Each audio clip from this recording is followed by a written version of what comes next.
कौन हो तुम? रो क्यों रही हो तुम?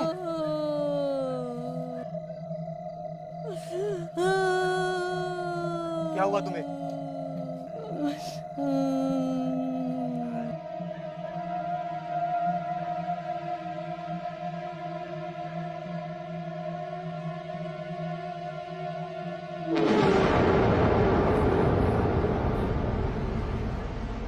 ये राज किसकी है? कुछ पूछ रहा हूं मैं। बोलते क्यों नहीं हो? खुद ही देख ले।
रविश की डेड बॉडी जंगल के बीच में मिली थी और रिपोर्ट के हिसाब से उसकी बॉडी पे किसी शार्प वेपन के निशान थे, लेकिन आसपास कोई मर्डर वेपन नहीं मिला। और ऐसे केसेस इस गांव में काफी टाइम से रिपीट हो रहा है, लेकिन अभी तक कोई लीड नहीं मिली। तुम्हें क्या लगता है? अब जो भी लगेगा इन्वेस्टिगेशन के बाद ही लगेगा।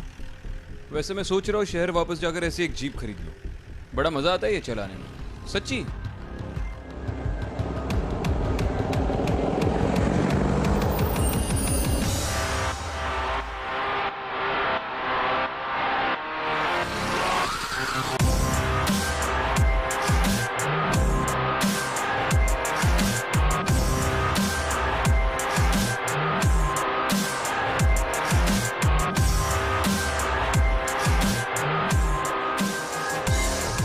जैन सर। जैन, कितने बजे के करीब की बात होगी? सर रात तकरीबन 2-3 बजे के आसपास की बात लग रही है। जंगल में इतनी रात को इस रास्ते पर कोई नहीं आता सर। पता नहीं ये यहाँ क्या कर रहा था।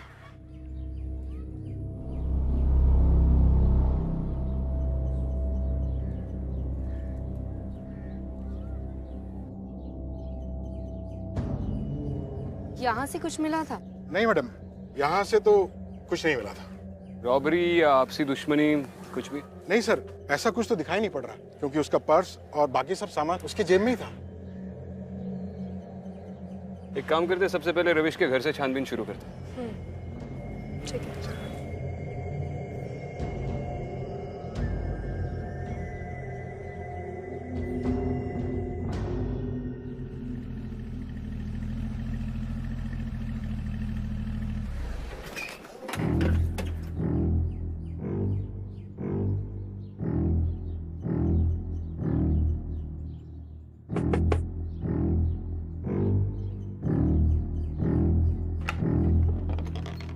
जी नमस्ते, मैं विक्रांत सिंघल, एसीपी मुंबई पुलिस।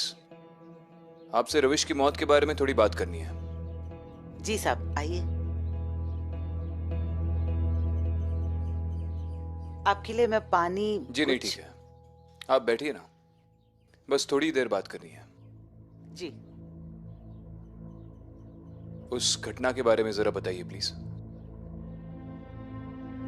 कभी सोचा नहीं था कि अपने बेटे की मौत देखनी पड़ेगी इस जीवन में। देखिए, हम आपका दुख समझ सकते हैं, लेकिन आप हमें रविश के बारे में जितना बताएंगी हम आपकी उतनी मदद कर पाएंगे। बहुत खुश रहता था हमारा रविश। उसकी ना ही किसी से कोई दुश्मनी थी और ना ही कोई मनमुटाव। जिस दिन उसके साथ ये हादसा हुआ, उसकी मौत हुई, वो रात को इतनी देर रात तक जंगल में क्या कर रहा था, कहाँ से आ रहा था? साहब, उसकी बींदनी, मेरी बहू कजरी पेट से थी, तो वो दाई के घर से आ रहा था। रात के जब 11 बजे तक घर वापस नहीं आया तो मैंने उसे कई बार फोन किया, लेकिन उसका फोन बंद आ रहा था। कुछ पता नहीं चला। दाई के घर गया था, मतलब आपके गांव में कोई अस्पताल नहीं है? अस्पताल तो बड़े लोगों के चोचले होते हैं ना साहब, हमारे यहाँ तो दाई ही बच्चा कर देती है।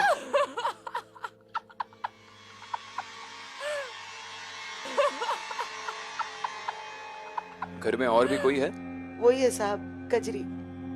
जब से रविश गुजर गया है तब से उसके दिमाग की हालत कुछ ठीक नहीं है। वैसे बड़ी चौकी है हमारी बहू, लेकिन हमारी बहू की किस्मत में तो शायद कुछ और ही लिखा था। उसी रात को उसकी बच्ची गुजर गई और साथ ही साथ मेरा बेटा भी। मेरा बेटा और मेरी पोती एक ही रात में मिट्टी में समा गए। साहब हमारा तो वंश ही खत्म हो गया साहब। बहुत दुख के पहाड़ टूटे हैं हमारे परिवार पे साहब। हम कजरी से बात कर सकते हैं?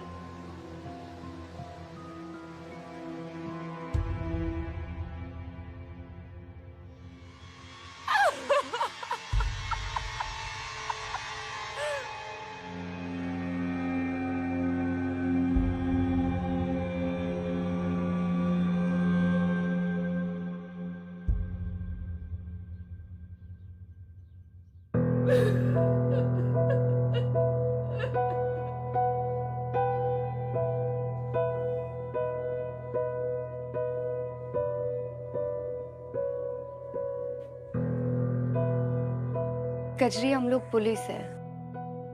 मुझे दुख है कि तुमने एक ही रात में अपने पति और बच्चे दोनों को खो दिया। अगर तुम चाहती हो कि जो तुम्हारे साथ हुआ वो किसी और के साथ ना हो, तो प्लीज हमारी मदद करो। तुम पूरी बात बताओ, उस दिन क्या हुआ था?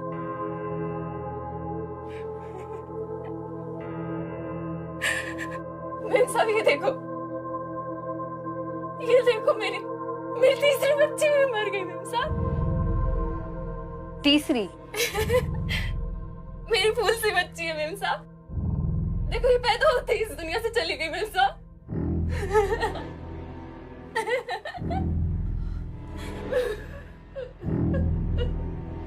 अदिति,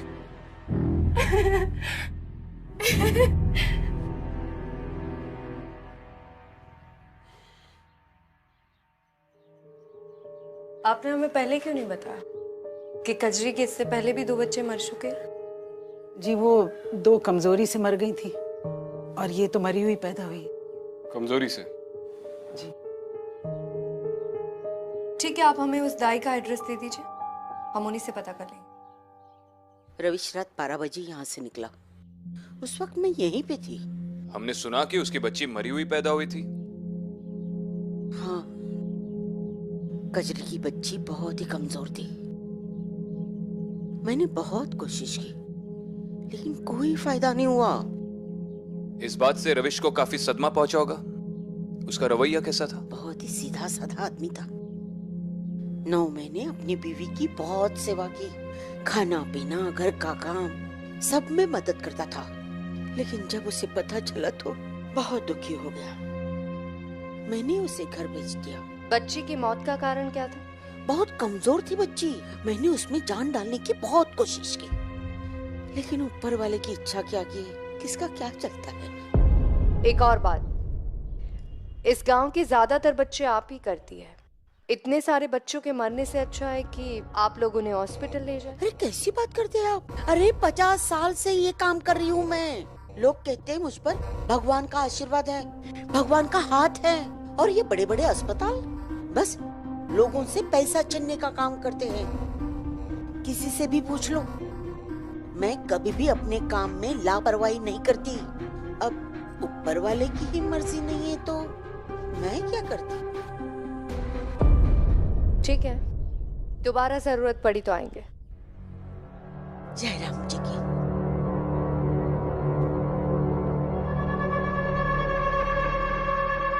ये गांव बहुत पिछड़ा हुआ है।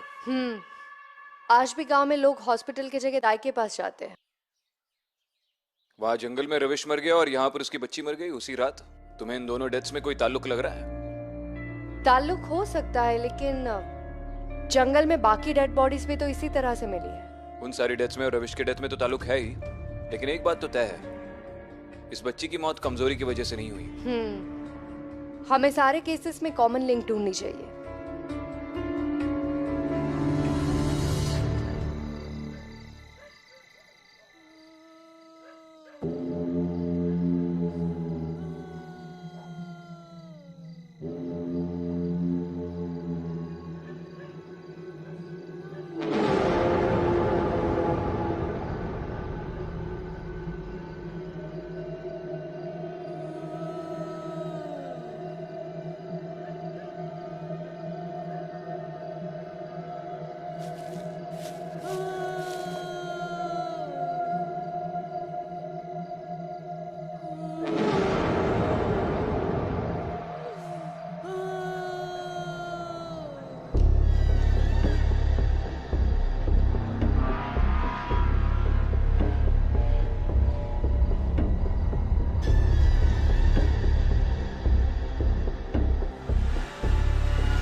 कौन हो तुम?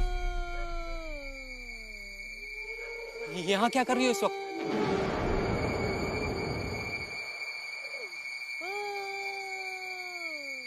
तुम रो क्यों रही हो? किसकी लाश है ये?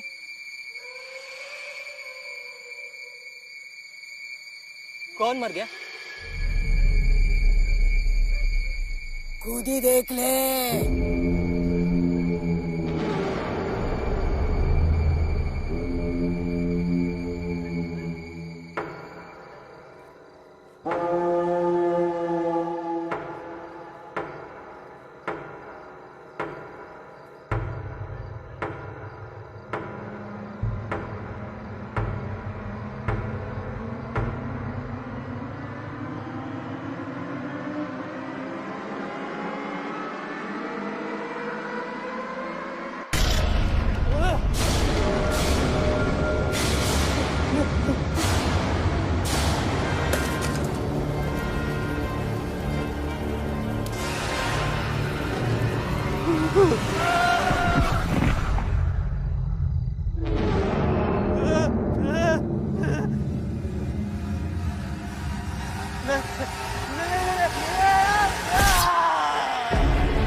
हेलो सर, अभी अभी जंगल में एक और आदमी की लाश मिली है। क्या? ठीक है, वहीं पर रुको, हम आ रहे हैं। क्या हुआ? जंगल में अभी भी किसी आदमी की लाश मिली है, चलो।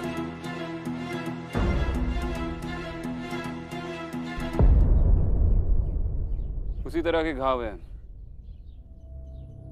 वार किसी नुकीली चीज से किया गया है। इसकी बॉडी को जल्द से जल्द पोस्टमार्टम के लिए ले जाइए, और रिपोर्ट बहुत अर्जेंट है। विक्रांत, यहाँ कुछ था, कुछ अजीब।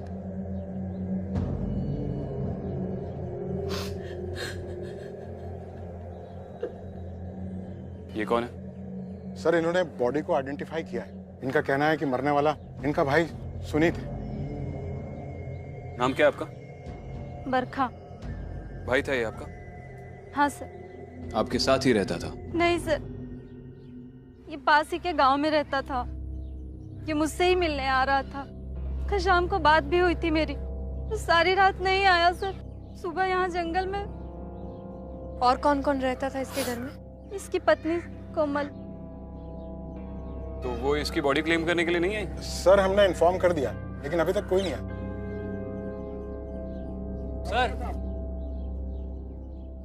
सर इनका कहना है कि इन्होंने यहाँ से कोई आवाजें सुनी।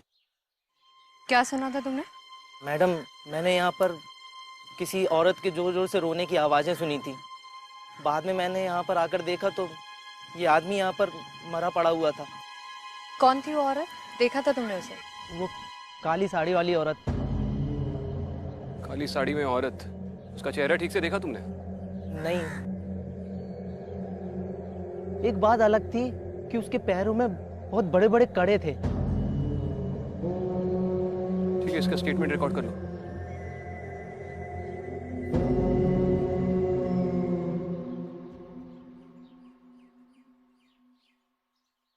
अब तक ये सारे लोग मरे हुए पाए गए उस जंगल में। दीपक, सुनित, रविश और कई भी सारे लोग हैं। सबके घाव एक ही तरीके के हैं, सबकी मौत एक ही तरीके से हुई है। उस गांव वाले का कहना था कि उसने एक औरत की रोने की आवाज सुनी और औरत ने काले कपड़े पहने हुए थे। आप में से किसी ने या किसी और गांव वाले ने कभी कोई काले कपड़े पहनी हुई औरत देखी है आसपास? काले कपड़े में तो गांव के बाहर बहुत सारी औरतें हैं। रुआसियां कहते हैं उन्हें। रुआसिया? जी मैडम, जो लोगों की मैयत में रोने का काम करती है। रोने का काम? जी मैडम, गांव के बाहर इनकी बस्ती है। विक्रांत, मैं एक बार उस बस्ती में जाके पूछताछ कर लेती हूँ। ठीक है, और मैं सुनित की बीवी से जाकर मिलता हूँ, जो इन्फॉर्म करने के बावजूद नहीं आई। बस्ती कहाँ है पता है ना?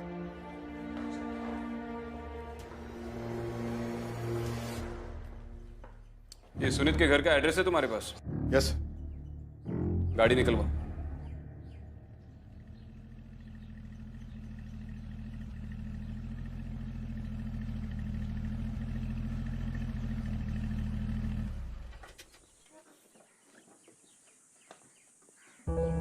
सुनिए, अरे अब सुनिए, आप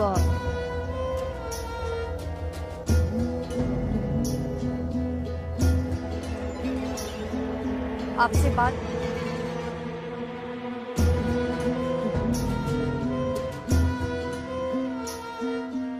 सोनी, काम करो, तुम इस तरफ पूछताछ करो, मैं उस तरफ देखती हूँ।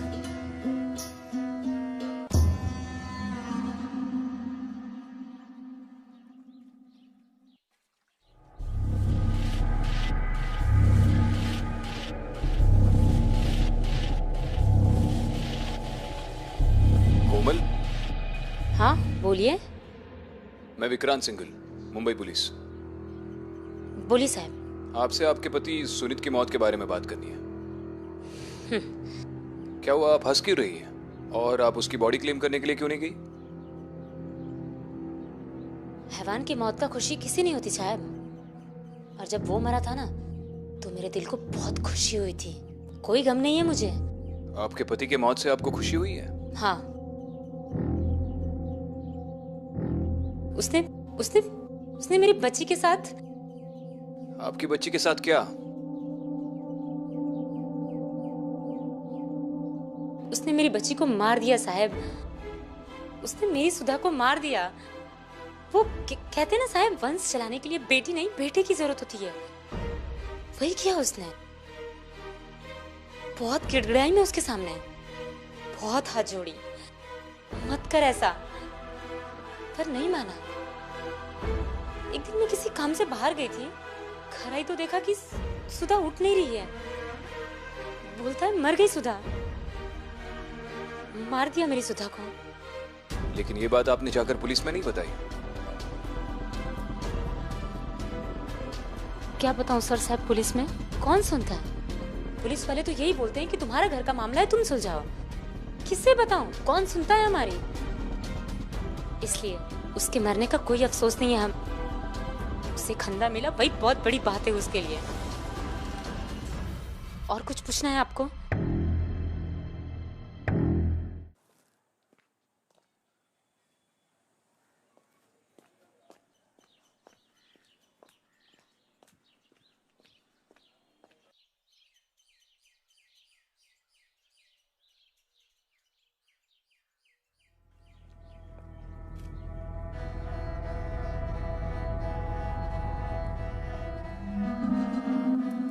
नाम क्या है तुम्हारा? पारो। पारो, तुमने इस बस्ती से काले कपड़े वाली औरत को जंगल की तरफ जाते हुए देखा है? कुछ पूछ रही हूँ मैं तुमसे। ये कुछ नहीं बोलेगी। जो पूछना है हमसे पूछिए। आप कौन? रुआसी। नाम क्या है आपका? लता। लता जी, आपने इस बस्ती से किसी काले कपड़े वाली औरत को जंगल की तरफ जाते हुए देखा है रात को? यहाँ से रात को मेरी इजाजत के बगैर कोई कहीं नहीं जाता। देखिए, इस गांव में काफी टाइम से कत्ल हो रहा है और गवाह के मुताबिक एक काले कपड़े वाली औरत रात को जंगल में जाती है और वही सारे कत्ल करती है। उसने अपनी आंखों से देखा है। काले कपड़े तो बाजार में बहुत मिलते हैं। हम रुआसियों को मैयत में आंसू बहाने के लिए बुलाया जाता है, आंसू बहाने का कारण बनने के लिए नहीं। कब से कर रही है आप ये काम? क्या करोगे जानकर? देखिए, गांव में जो हो रहा है उसे रोकने के लिए मेरा जानना बहुत जरूरी है और आपका जवाब देना। कितने लोग हैं इस बस्ती में? गिन लीजिए।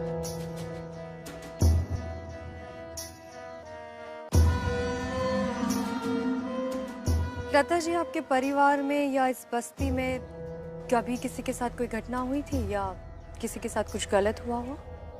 होता भी तो हम बाहर वालों को नहीं बताते, पर हैरानी हुई कि हम जैसों को कोई तो पूछने आया। वैसे भी मैयत के सिवा हम जैसों को कौन याद करता है। ठीक है, मैं चलती हूँ। अगर आपको कोई मदद चाहिए तो आप मुझे बता सकती हैं। मदद की जरूरत गांव वालों को है, हमें नहीं।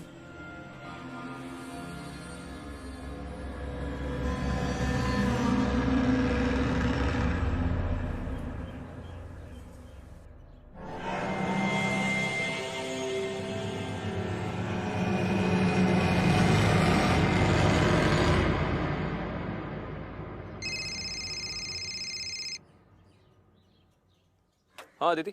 विक्रांत सुनीत की फैमिली से मिले? हाँ, इस केस की कॉमन लिंक मिल गई है। सुनीत ने अपने हाथों से अपनी बेटी को मार डाला था। अच्छा। और तुम्हें कुछ पता चला?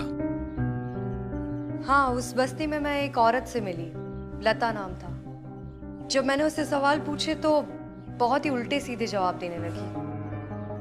विक्रांत, मुझे लगा कि जैसे वो मुझसे बहुत कुछ छुपा रही थी।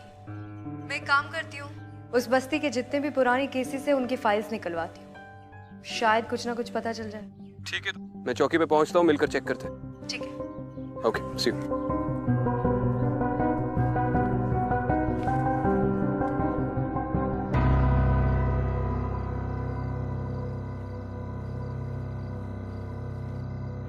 दाइमा, सब कुछ ठीक तो हो जाएगा ना? कोई परेशानी तो नहीं होगी ना?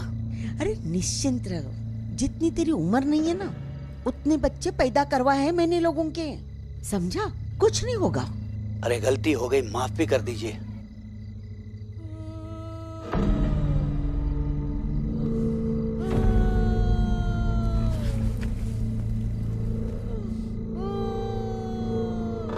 दाइमा, किसी औरत के रोने की आवाज है।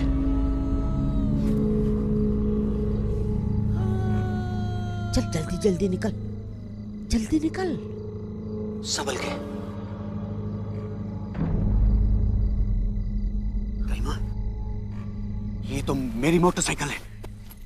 ये देखिए, चाबी भी मेरे पास है। लाइट कैसे चल रही है? मुझे भी समझ में नहीं आता। चल कर देखते हैं।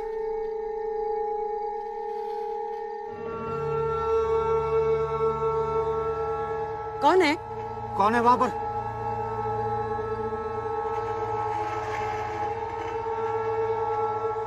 कौन है?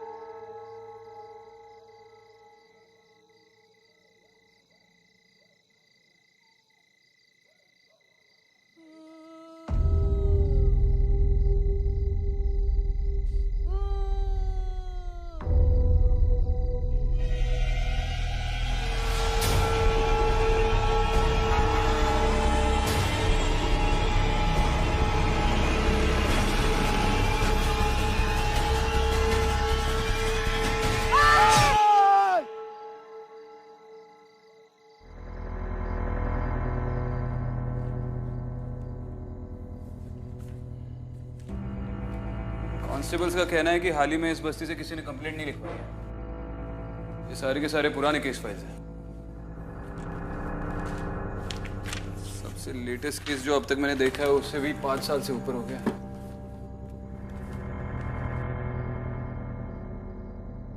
ये देखो, ये एक केस है 20 साल पुराना। रूपा नाम की कोई रुआसी थी जिसने यहाँ के लोकल जमींदार नरेंद्र सिंह की हत्या कर दी। और जब पुलिस उसे गाड़ी से बस्ती के बाहर जेल ले जा रही थी तभी गांव वालों ने गाड़ी को रोककर रूपा की हत्या कर दी है। उसका शरीर पूरी तरह से काट दिया गया था। और बॉडी को आइडेंटिफाई किसने किया था?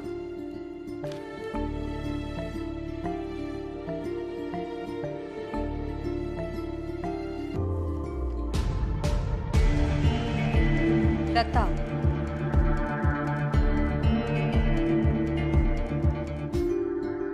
नहीं, मत मारो मुझे। बाबा, नहीं। बाबा क्या हुआ बाबा? नहीं, मत मारो मुझे। बाबा नहीं, नहीं, नहीं, नहीं।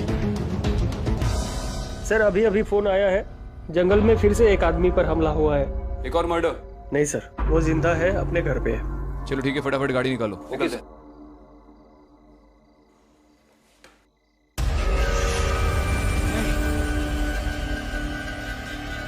नहीं,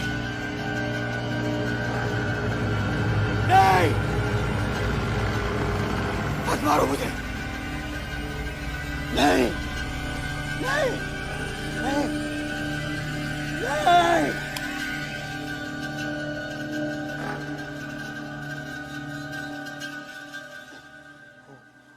वो मुझे मार डालेगी। बाबा क्या हुआ? क्या हुआ बाबा? वो औरत मुझे मार डालेगी। कौन सी औरत? वो काले कपड़े वाली औरत। कब से चल रहा है ये सब? अभी थोड़ी देर पहले से ही। मेरी बीवी को ना बेटी पैदा हुई थी, लेकिन वो मरी हुई पैदा हुई और उसी का दाह संस्कार करने के बाद बाबा दाई माँ को घर छोड़ने जा रहे थे, लेकिन जब वहां से रात को लौटे तब से उनकी ऐसी हालत है। डिलीवरी के टाइम पर तुम कहाँ थे? मैं बाहर गया हुआ था। जैसे यहाँ पहुंचा तभी मुझे पता चला कि मेरी बेटी। ठीक है, ख्याल रखो अपने पिताजी का। बाबा,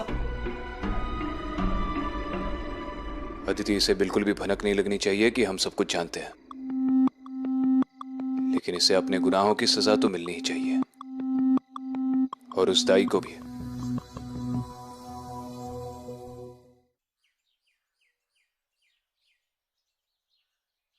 कब हुआ ये सब? कल रात की बात है। बच्चा करवा के हम वापस आ रहे थे, अचानक हम पर हमला हुआ। किसने किया हमला? एक काली साड़ी वाली औरत थी, उसने किया। और उस बच्ची का क्या हुआ जहाँ आप गई थी?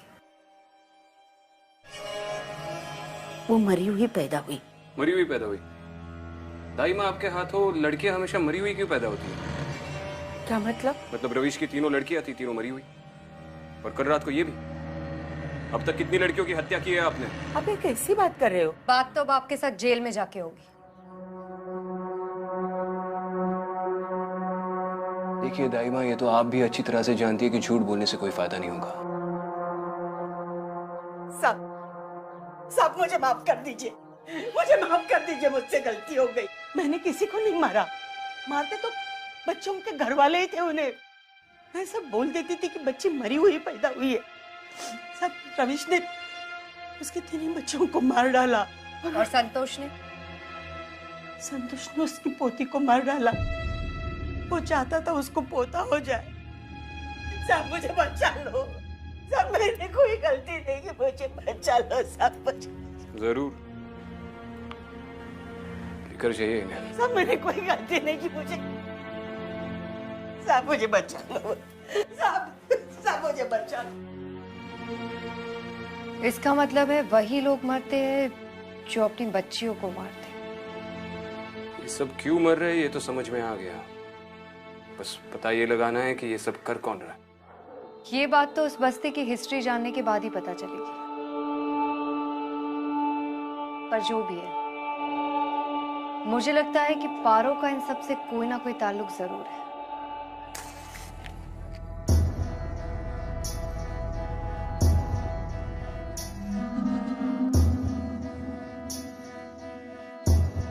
लता जी, मुझे आपसे कुछ बात करनी है। देखिए, इस गांव में जो कुछ भी हो रहा है उसे रोकने के लिए मेरा आपसे बात करना बहुत जरूरी है। रूपा के साथ क्या हुआ था?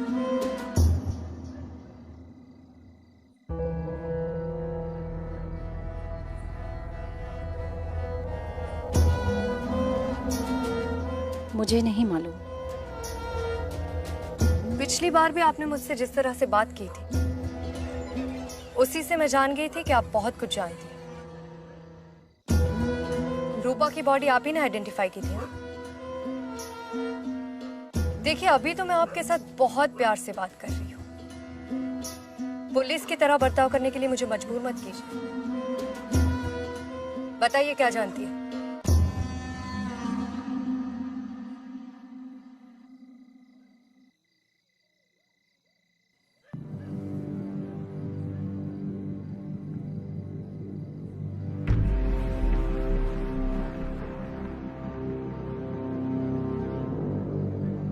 पारो, तू अंदर जा।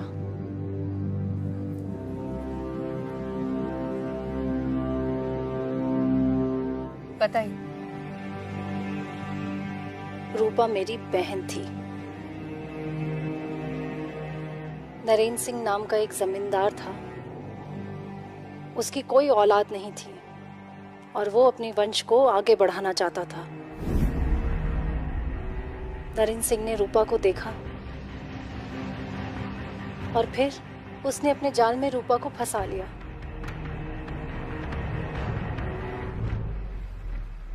फिर रूपा गर्भ से हो गई। वो कहता था कि उसको बहुत अच्छे से देखभाल करेगा। हमने इस बात को घर से बाहर नहीं जाने दिया और हमें भी लगता था कि शायद रूपा की जिंदगी बदल जाए। फिर रूपा को बेटी हुई।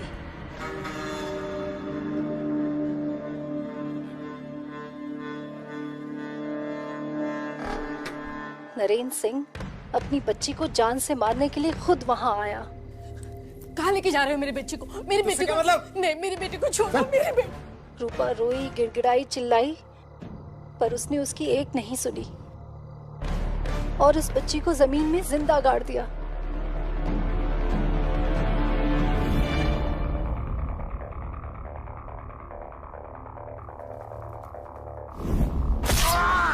इस बात का बदला लेने के लिए रूपा ने नरेंद्र सिंह को मार डाला। जब रूपा को पुलिस जेल लेकर जा रही थी तो गांव वालों ने रूपा को मार डाला, पर मैंने रूपा की बच्ची को बचा लिया। वो जिंदा है। कौन है वो? पारो।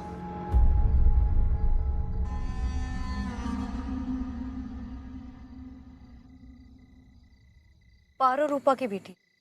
हाँ।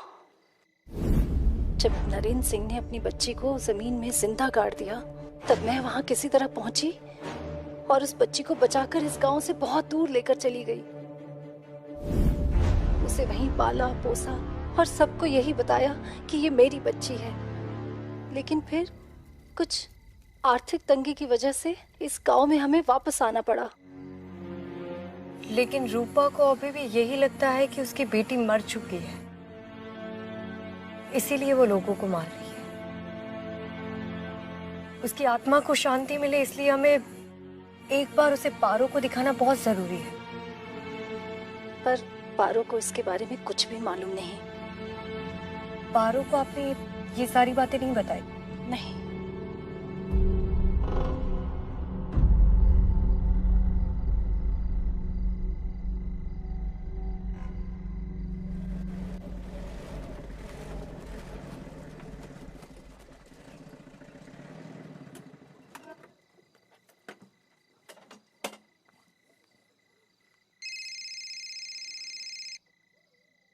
आदिति, कोई लीड मिला? विक्रांत, वो काले कपड़े वाली औरत का पता चल गया। वो रूपा की आत्मा ही है, वही सबको मार रही है। वो नरेंद्र नाम के लड़के से प्यार करती थी। उन दोनों की एक लड़की हुई, लेकिन नरेंद्र को लड़का चाहिए था और उसने उस बच्ची को मार दिया?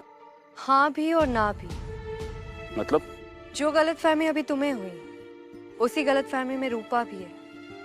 लता ने मुझे बताया कि नरेंद्र ने अपनी बेटी को जिंदा गाड़ दिया था, लेकिन उसके जाने के बाद लता वहां पहुंची और उसने उसको बचा लिया।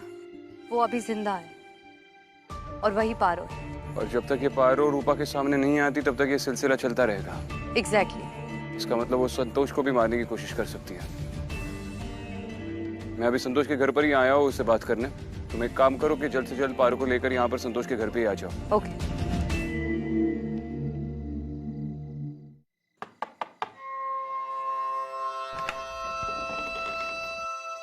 जी नमस्ते। नमस्ते। तुम्हारे पिताजी से थोड़ी बात करनी है। आइए।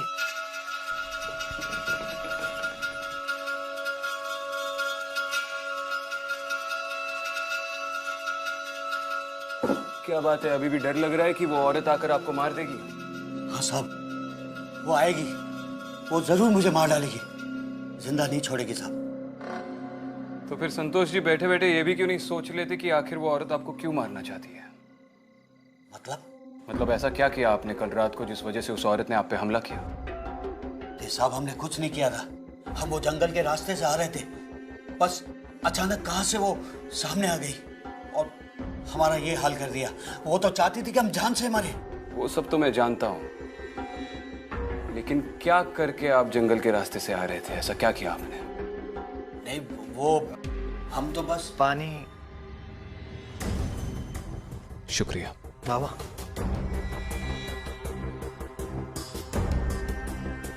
खून खून क्या हुआ बाबा? सब मत पीजिए, खून है इसमें। अरे खून पिला रहा है तू, मत पीजिए साहब, मत पीजिए। किसका खून नजर आ रहा है आपको इस पानी में? अपनी पोती का? नहीं साहब, खून है इसमें, खून है, पानी नहीं है। बेवकूफ, खून पिलाएगा मेहमान को। जा रखो, हो जाओ यहाँ से। अरे घर में नहीं, घर के बाहर जा, वरना फिर मुझे खून पिलाएगा तू। जा।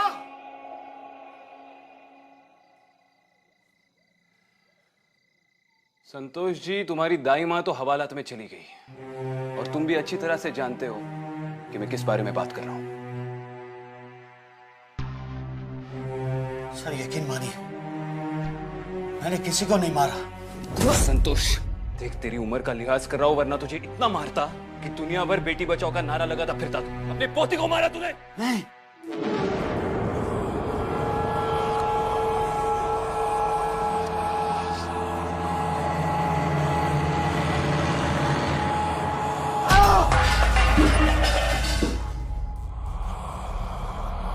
रूपा, इसे छोड़ दो।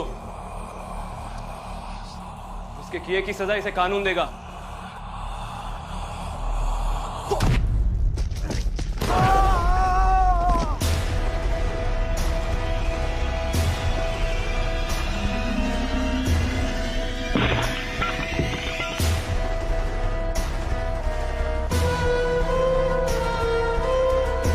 और रही तुम्हारी बेटी की बात, तो वो अभी भी जिंदा है।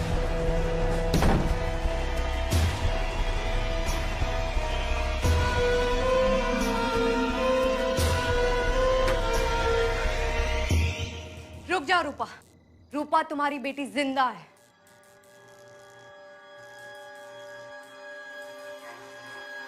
तुम्हें गलतफहमी हुई है। नरेंद्र ने तुम्हारी बेटी को जिंदा गाड़ दिया था, लेकिन तुम्हारी बहन ने उसे बचा लिया था और वो यही है तुम्हारे सामने। यही है तुम्हारी बेटी पारो।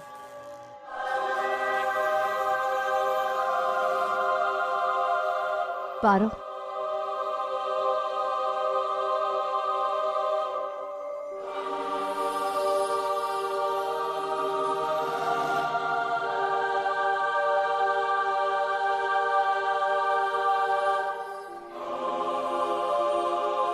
माँ।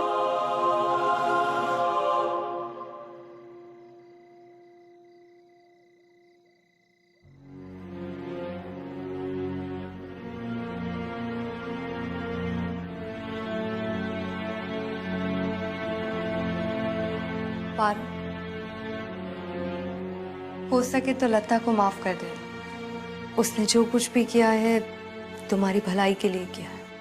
हाँ मुझे पता है, बचपन से माँ ने मेरा ख्याल रखा है, मुझे उनसे कोई गिला नहीं है। अच्छी बात है, चलो।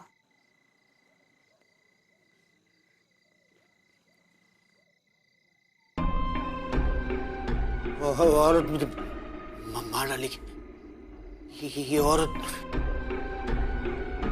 मुझे मार डालेगी, मुझे मार डालेगी।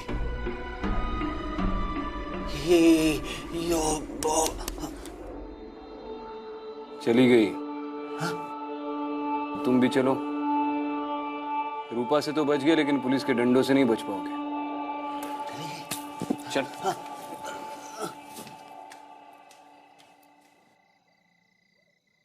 तो एसपी अदिति शर्मा, ये मिशन तो अकम्प्लिश हो गया।